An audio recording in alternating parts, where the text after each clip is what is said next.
Tudo bom? Eu sou o Feno e eu tô aqui com a Manuela, Yasmin, Manu. E a gente tá aqui no Pod Praça e a gente vai falar sobre a Guerra Fria.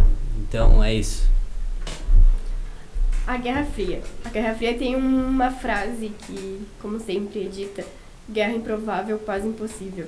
Foi um conflito ideológico e não ocorreu uma guerra direta. O contexto da guerra é que, desde o final da Segunda Guerra, os Estados Unidos e a Rússia já tinham brigado para ver quem tinha ganhado a guerra. Então, quando eles foram para Berlim, eles chegaram praticamente juntos.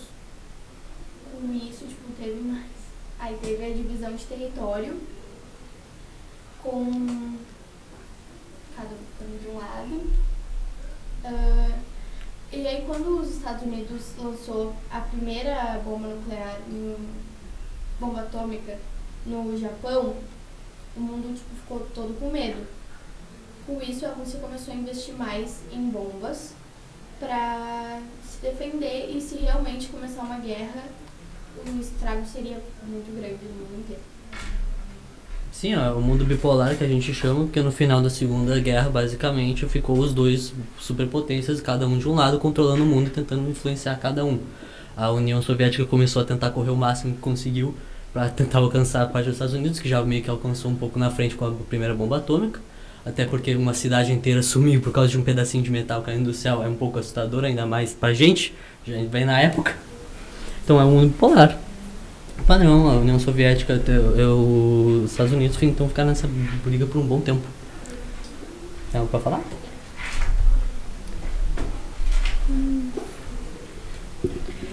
São duas grandes potências estavam brigando entre si, então é uma coisa que deixa todo mundo com medo, querendo ou não.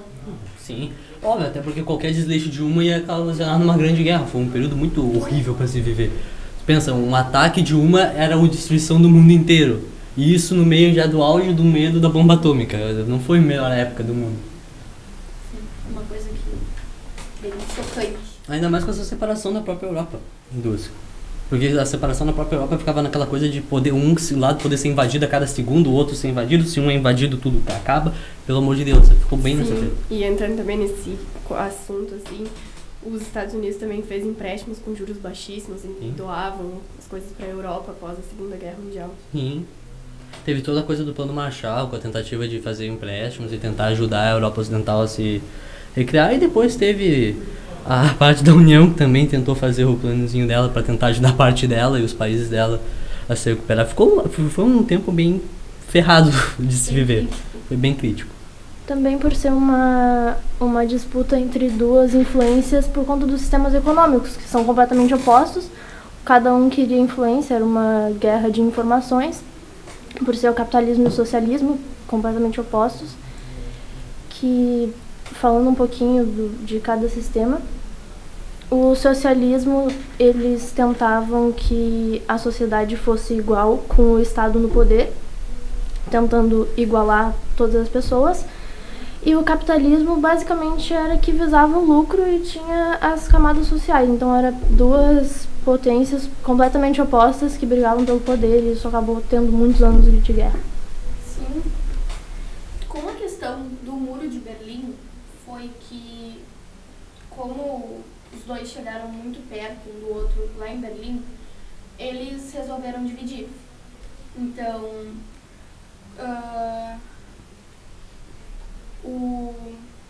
cadê? Me perdi aqui, porque a Rússia ficou com o leste e os Estados Unidos com o oeste. Então foi bem. Eles no mesmo. Bem perto um do outro, com toda essa briga. É bem uma situação bem difícil. Sim, como eu comentei, aquela coisa, estavam lá duas potências mundiais com sistemas econômicos totalmente distintos, lado a lado.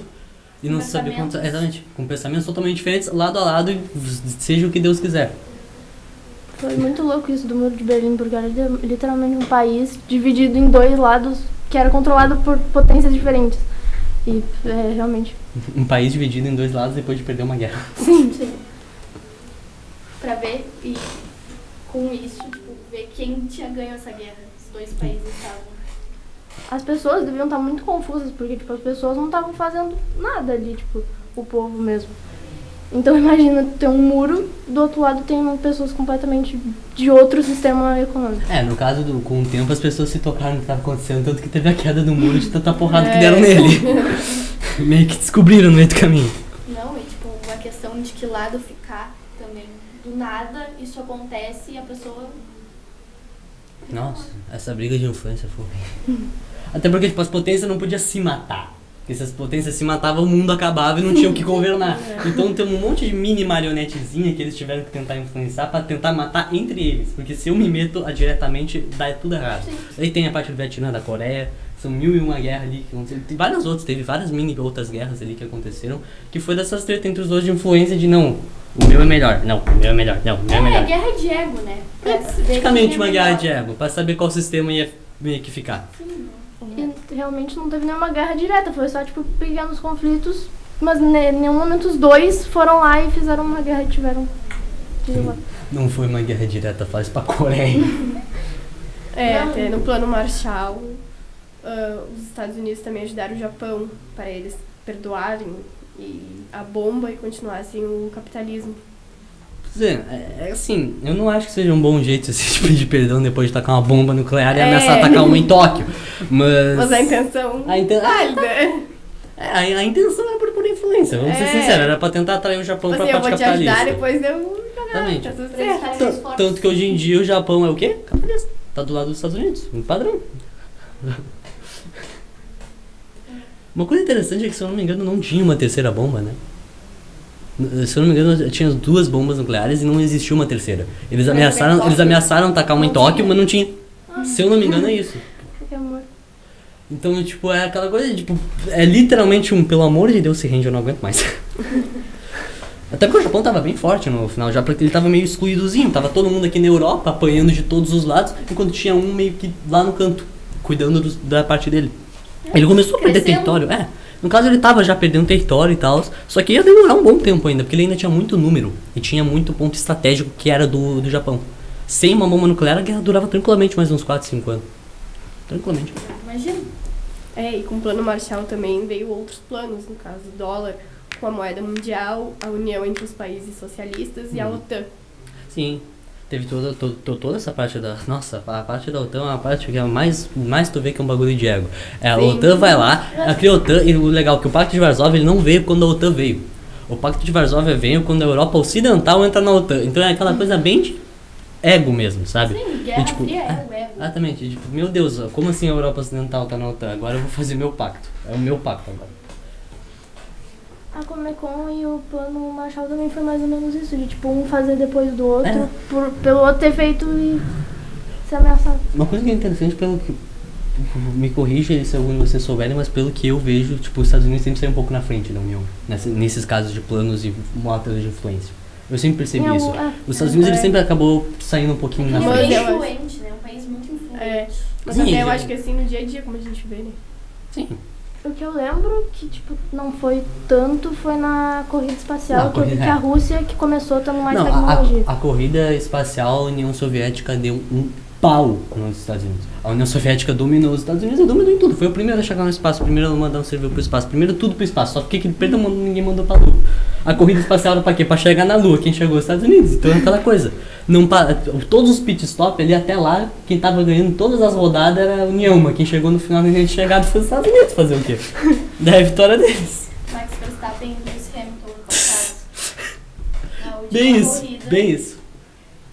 Mesma treta. Eu me canso falando de Guerra Fria, de quanto é só uma guerrinha de ego que deixou todo mundo com medo, porque 2 países decidiram que eles iam querer brigar um com o outro. É Isso é tipo mais... Porque é ego, só ego. Mais ou menos. É ego e querer fazer o teu sistema ser melhor, mostrar que o teu sistema é melhor que o outro, ponto. Falar que tua ideia é melhor. Ironicamente, sinceramente, tem um ponto aí, porque a União Soviética ela meio que quebrou depois, né? Então. Teve um ponto aí, em 1991 ela deu uma quebrada economicamente. Tentando, se não me engano, se não me engano, foi tentando seguir essa parte da corrida armamentista que eles entraram nessa crise. Ou eles já estavam entrando na crise e entraram nisso, mas teve muito problema por causa dessa parte.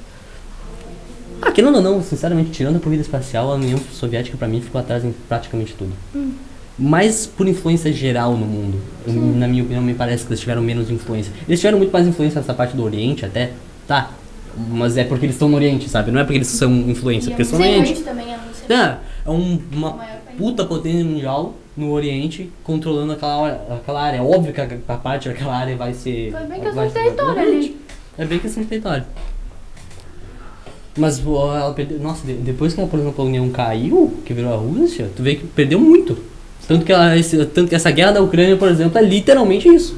É, a Ucrânia indo pra OTAN, a Rússia ficando de birra, que tinha perdido a influência e tentando dominar, dizendo que não, o território é meu. Mas de novo, Sim. a Rússia não é. Exatamente. Não, o território é meu. Da onde que o território é teu? Quando a dissolução da União Soviética, a Ucrânia saiu. Mas é. Uma Meio- provocação para vocês, desculpa. E qual que é o papel da OTAN nesse conflito atual? Bom, basicamente todo o conflito foi causado pela essa parte da OTAN. Não todo, porque eles já têm muitas invasões, acho que desde 2014 tem invasões dessa parte da Rússia na Ucrânia. Mas o estopim, assim, que tipo a gota da água para acontecer uma grande invasão, é essa introdução da Ucrânia na OTAN. Porque é basicamente os Estados Unidos falando que ele tem um grande interesse em ter influências econômicas e militares dentro da Ucrânia. Que além de tudo tá tipo... Aqui tá a Rússia, aqui tá a Ucrânia. Nenhum país vai querer o teu inimigo do teu lado cheio de armamento. Mas é mais por isso, porque a Rússia e a Ucrânia estão muito perto. Então, a Rússia... Se sente ameaçada. Isso, É, e também, exatamente. se eu não me engano, eles também tinha muita coisa. Porque, por exemplo, muito do controle do gás vem da Ucrânia. Muito do controle de, se eu não me engano, um porto que tem, que eles tinham na época que a Ucrânia era deles, que eles agora tinham que pagar aluguel, alguma coisa assim, se eu não me engano, eu vi isso esses dias pesquisando pros trabalhos. Então tinham muito dessas coisas, sabe? E, tipo, eles já eram já tinham essa birra com a Ucrânia de querer ela. Daí chega os Estados Unidos e fala, não, agora eu vou tacar influência econômica e armamento, tá bom? Tamo junto. Então é meio que a influência da OTAN foi isso. E também é meio que isso mesmo, porque depois da OTAN, os Estados Unidos baixou a bola e deu uma boa recuada, né? Mal ajudaram, sinceramente, vamos ser sinceros, mal ajudaram a Ucrânia com o que podia ter ajudado. Sim. Ficaram todo mundo, a Europa ficou com medo do gás e os Estados Unidos ficou com medo tanto de perder o apoio quanto de tomar ali uma da Sim, Rússia. deixou a Ucrânia lá. Deixou a Ucrânia se Vai, ferrar. lute. Deixou a Ucrânia se ferrar. Explicando um pouco mais da OTAN, ela foi criada em 1949 e foi a nova ordem mundial. E o principal objetivo foi combater o terrorismo e expansão ao leste europeu. Foi mais ou menos isso. O objetivo é dar apoio militar a todos os países. Aí a gente tem uma lista muito grande de membros da OTAN ainda. Sim, se não me engano são 31 ou 30. São bastante. São vários membros da OTAN. O objetivo principal da OTAN é se tu atacar meu amiguinho, tu tá me atacando também. O principal motivo da OTAN é esse, aquela coisinha de tu não ousa atacar meus aliados porque eu vou te atacar junto. Não é aquela coisa, tu compra guerra com um país, tu comprou contra os 30. Ah, e como eles são muitos, Então, eu te dei um tapa e recebi 5 socos, porra. Pensar 5 mil vezes antes de fazer qualquer Exatamente. coisa. Então, trabalhando, os dois trabalham, tanto o Pacto quanto a OTAN tiveram esse ponto de tu atrair maior quantidade de aliados. Pra, não tem, é aquela coisa, se tu é um país, tu não vai querer comprar briga com um país que tem outros 30 na volta, 29 na volta. Acho que na época não tinha 30, eu acho que na época, mas tipo, muitos países na volta, mais de 20 países na volta, ajudando. sim, países muito fortes. Exatamente, também a potência, a Inglaterra também que era forte, os Estados Unidos que é uma potência. No caso agora tá meio apanhando pra China, né, mas era potência, controlava o mundo inteiro. É tipo o que tu disse de ninguém realmente ter uma disputa armada e direta, porque eles sabem que eles vão acabar com o mundo se fizerem qualquer coisa. Ninguém vai querer se meter. Voltando ao assunto, são 30 países. São 30? O que eu vi, sim.